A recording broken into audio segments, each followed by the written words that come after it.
Qui est vraiment Jésus? Est-il un grand maître spirituel? Est-il un prophète? Un philosophe? Ou est-il plutôt un imposteur ou un fou?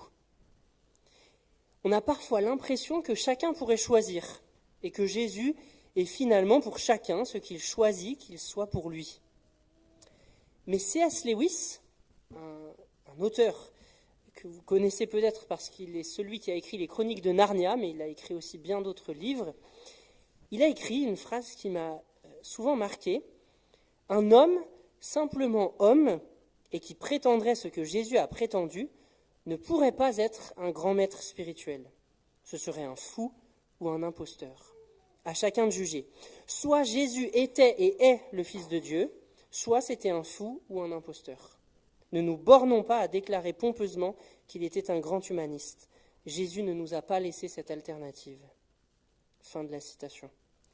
Et je trouve que le texte que nous allons lire ce matin, ou relire parce qu'il a été lu tout à l'heure par Pamela, est l'un de ces récits où Jésus ne nous laisse pas l'alternative et où il ne laisse pas l'alternative à ses contemporains. Il agit d'une telle manière qu'il pousse les uns et les autres à se positionner par rapport à lui.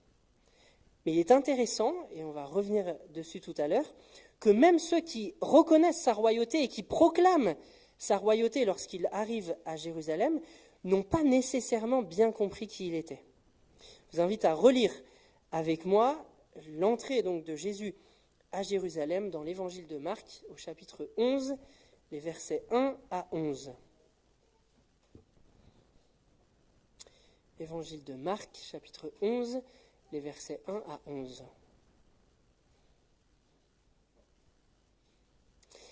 Alors qu'ils approchaient de Jérusalem, à la hauteur de Bethphagée et de Béthanie, près du mont des Oliviers, Jésus envoya 2 de ses disciples en leur disant : « Allez dans le village qui est devant vous. Dès que vous y serez entrés, vous trouverez un ânon attaché que personne n'a encore monté. Détachez-le et amenez-le ici. Si quelqu'un vous demande « Pourquoi faites-vous cela ?», répondez « Le Seigneur en a besoin et il le renverra très bientôt. » Ils partirent donc, trouvèrent un ânon attaché dehors près d'une porte dans la rue et le détachèrent. Quelques personnes qui se trouvaient là leur dirent : « Oh là, qu'est-ce qui vous prend de détacher cet ânon ?» Ils répondirent comme Jésus le leur avait ordonné, et on les laissa faire. Ils amenèrent l'ânon à Jésus et posèrent leur manteau sur son dos, et Jésus s'assit dessus. Beaucoup de gens étendirent leurs manteaux sur le chemin, d'autres des branches vertes coupées dans les champs. La foule de la tête à la fin du cortège criait : « Hosanna ! Béni soit celui qui vient au nom du Seigneur. Béni soit le royaume qui vient, le royaume de David, notre Père. Hosanna à Dieu au plus haut des cieux. » Une fois entré dans Jérusalem, Jésus se rendit au temple et y observa attentivement tout ce qui s'y passait. Ensuite, comme il se faisait déjà tard, il quitta la ville avec les 12 pour se rendre à Béthanie. Amen.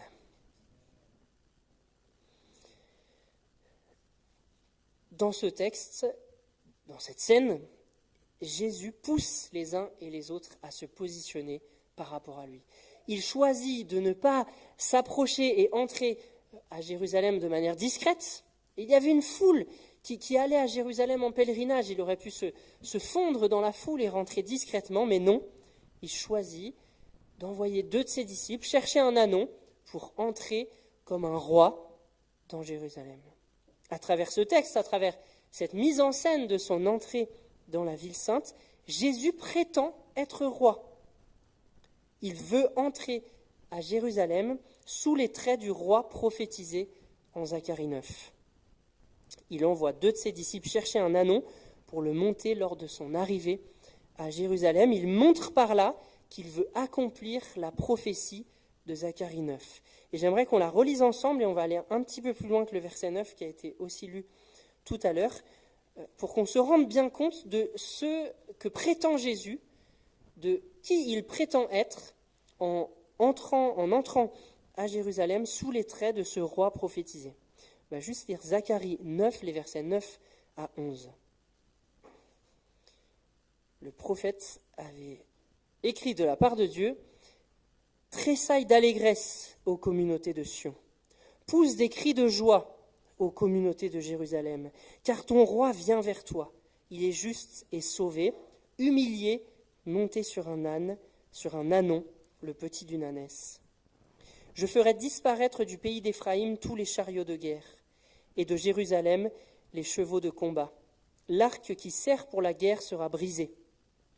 Ce roi établira la paix parmi les peuples. Sa domination s'étendra d'une mer jusqu'à l'autre et depuis le grand fleuve jusqu'aux confins du monde. Voilà comment Jésus se comprend. Voilà comment il comprend son identité. Voilà ce qu'il prétend être.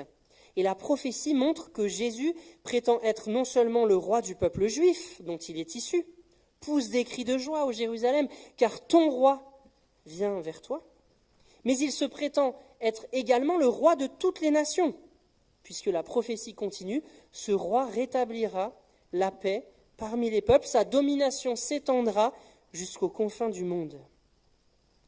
Ce n'est donc pas seulement la foule dans ce texte qui reconnaît en Jésus son roi et qui veut que Jésus devienne son roi à Jérusalem, c'est bien Jésus qui se présente comme tel en approchant Jérusalem, monté sur un ânon selon la prophétie de Zacharie. Jésus prétend lui-même être le roi dont la domination s'étendra jusqu'aux confins du monde. Le deuxième indice dans le texte qui montre que Jésus est bel et bien ce roi qu'il prétend être, c'est la souveraineté qu'il démontre sur les événements. Il sait exactement ce qui va arriver, lorsqu'il envoie 2 de ses disciples chercher l'ânon. Et il leur dit quoi faire lorsque cela arrivera.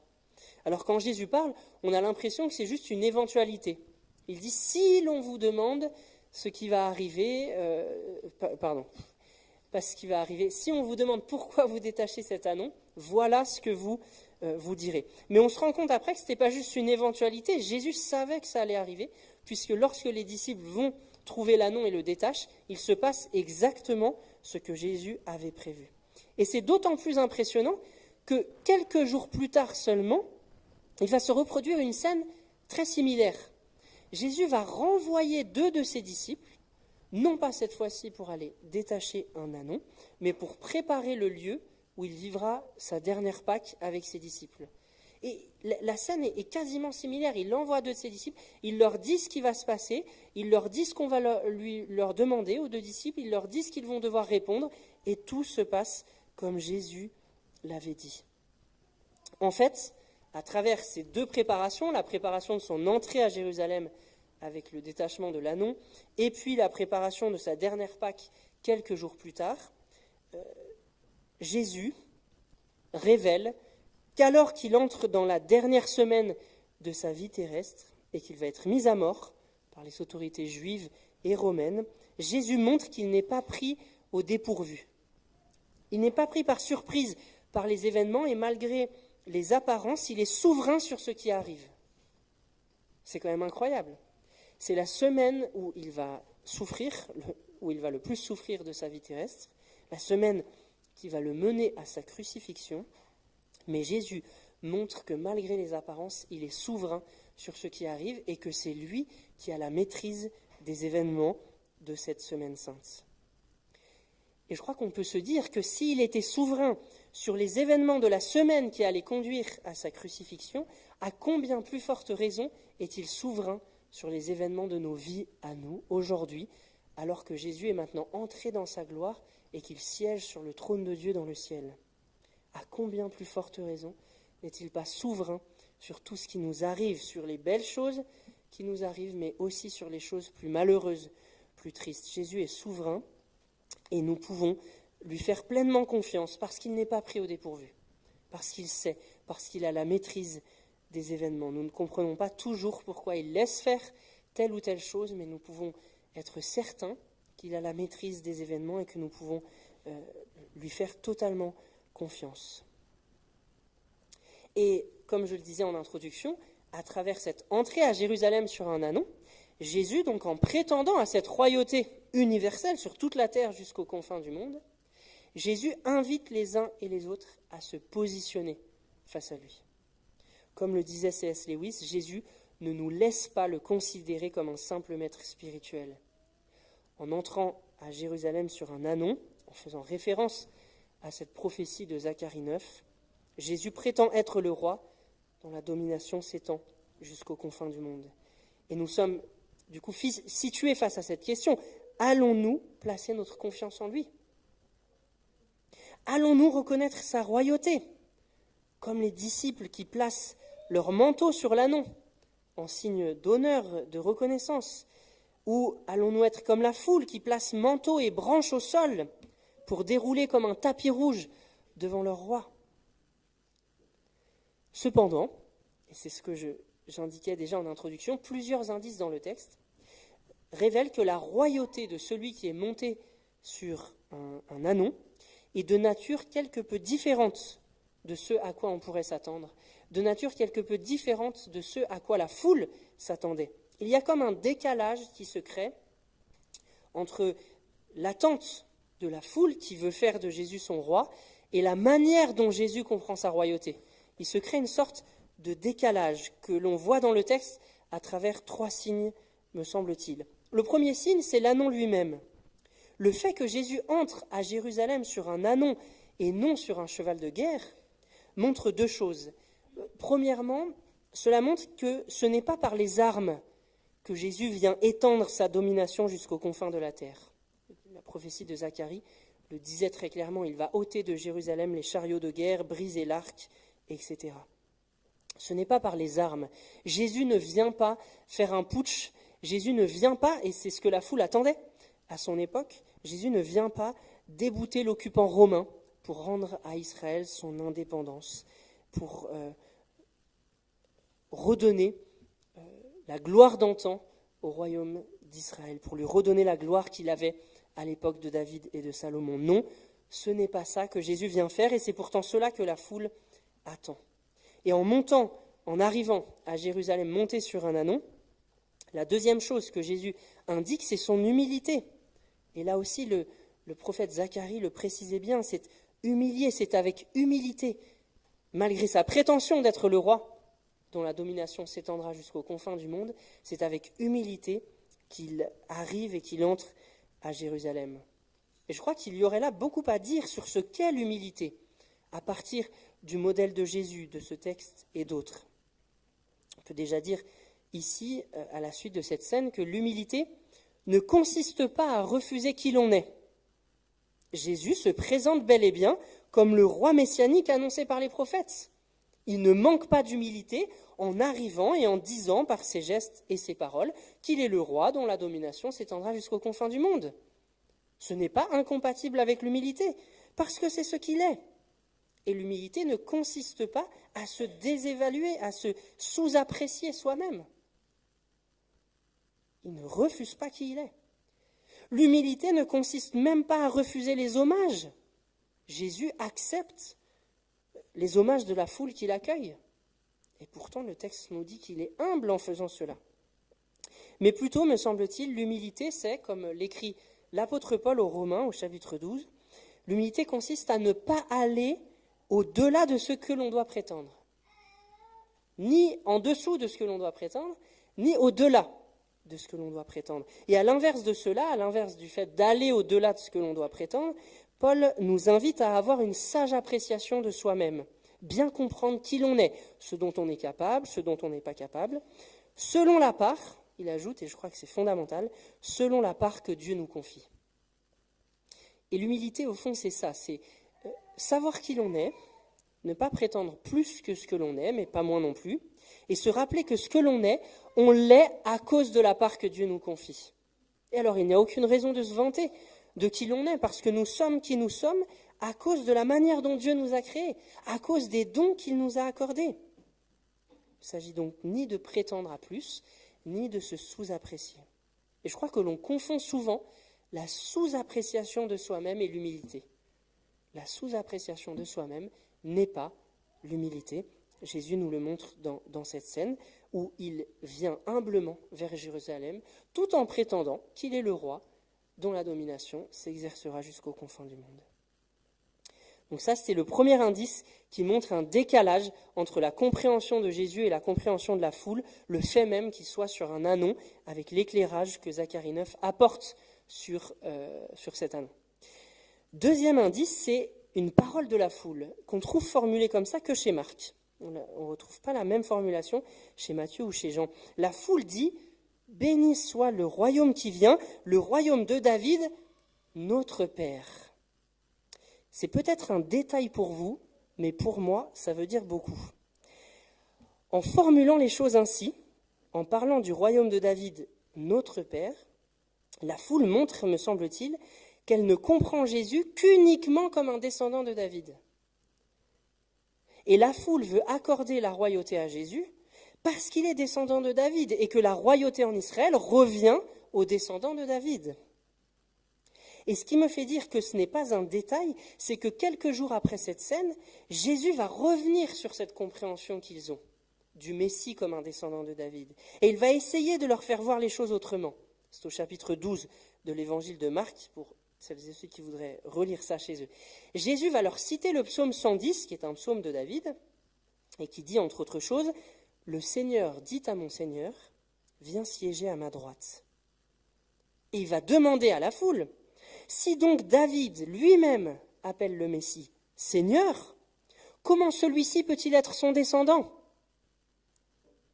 Et les gens ne sauront pas quoi répondre. Mais voyez toute l'ambiguïté du coup de cette parole. « Béni soit le royaume qui vient, le royaume de David, notre Père. » Jésus veut leur faire comprendre que s'il est roi, ce n'est pas seulement parce qu'il descend de David. Parce que David lui-même, en voyant son jour arriver, l'a appelé Seigneur. La royauté de Jésus ne s'inscrit pas seulement à la suite de celle de David. Elle lui est supérieure. Ce n'est pas sur le trône de David à Jérusalem que Jésus est en train d'aller s'asseoir. C'est à la droite de Dieu dans le ciel, là où David ne s'est jamais assis. Et ça, la foule ne le comprend pas. Les disciples de Jésus lui-même ne le comprennent pas au moment de l'entrée de Jésus à Jérusalem. Il y a donc une sorte de décalage. Et troisième indice, que c'est une royauté différente dont Jésus va se saisir en entrant à Jérusalem. Ce troisième indice comporte une pointe d'ironie, je crois. Là aussi, c'est le dernier verset du texte que nous avons lu, et il est propre à Marc. Là encore, les autres évangélistes ne racontent pas les choses de la même manière. Il s'agit du verset 11, où le narrateur nous dit, après cette entrée triomphale à Jérusalem, « Comme il se faisait déjà tard, il quitta la ville avec les 12 pour se rendre à Béthanie. » Et un commentateur écrit à juste titre, à mon avis, à propos de ce verset 11, il écrit « À la motivation des foules qui nécessiterait que Jésus prenne possession du sanctuaire, et j'ajoute que Jésus prenne possession du trône de David dans Jérusalem, l'évangéliste semble avancer une raison mineure justifiant sa sortie, la sortie de Jésus de Jérusalem. Il est temps d'aller se coucher. Il est tard, il faut aller se coucher. » Alors que la foule attendait que Jésus déboute les Romains, prenne la place d'Hérode sur le trône, Jésus décide que non, il est déjà trop tard, on va rentrer à Béthanie pour aller se coucher. Je crois qu'à travers cette petite ironie là dans le texte, Jésus montre que, bien qu'il accepte les hommages de la foule, et il le fait parce qu'il est vraiment le roi, il ne laisse pas les autres fixer son agenda. Son identité ne dépend pas de ce que les autres disent de lui, son identité ne dépend pas de ce que les autres attendent de lui. Et là encore, il y aurait beaucoup à apprendre pour nous-mêmes sur l'humilité, sur notre identité. Jésus est bien le roi, la foule le reconnaît, mais il ne se laisse pas piéger par l'agenda de la foule qui veut le faire roi maintenant à Jérusalem, pas à la droite de Dieu dans le ciel. Jésus ne se laisse pas piéger. Et rendons-nous compte de la liesse, de la scène. Imaginez-vous à la place de Jésus, acclamé par la foule, en entrant à Jérusalem qui veut vous faire roi, il y aurait quelque chose de grisant. Mais Jésus, dans son humilité même, arrive à garder une certaine distance émotionnelle avec ces acclamations de la foule, pour les accepter parce qu'il est vraiment le roi, mais pour ne pas se laisser piéger par elle. Oui, Jésus rentre à Béthanie se coucher, malgré la scène qui vient de se dérouler, car il sait que l'heure n'est pas encore venue. Pas encore tout à fait. Et il sait que ce n'est pas pour un putsch qu'il entre à Jérusalem, que ce n'est pas de cette manière-là qu'il sera fait roi à Jérusalem. Non, sa couronne sera d'épines, son marchepied pour accéder au trône sera la croix sur laquelle il sera tué.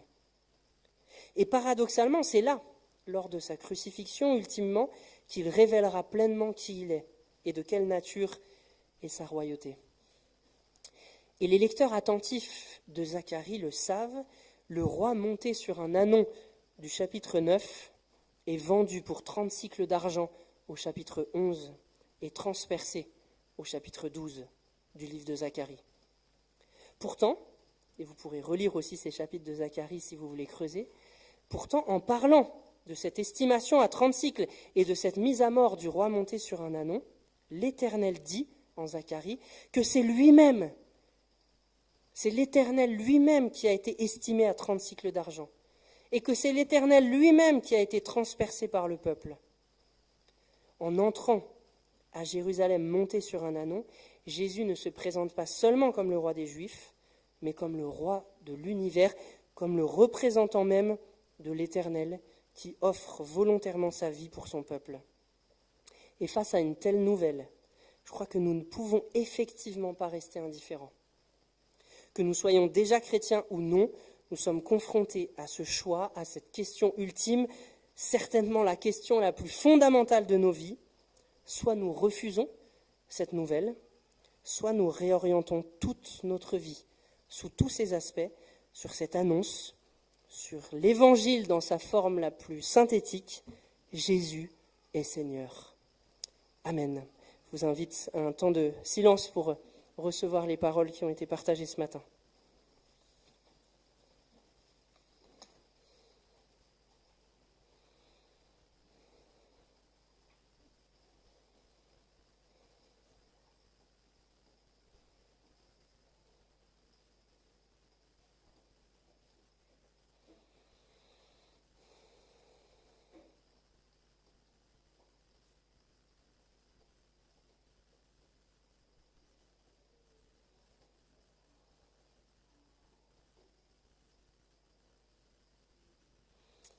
Seigneur Jésus, merci parce que toi qui préexistais à David, toi qui es Dieu le Fils et qui étais déjà sur le trône de Dieu, tu as décidé de devenir un homme, de venir partager notre condition terrestre, d'être tenté en tout comme nous, bien que tu n'aies jamais cédé à la tentation, contrairement à nous.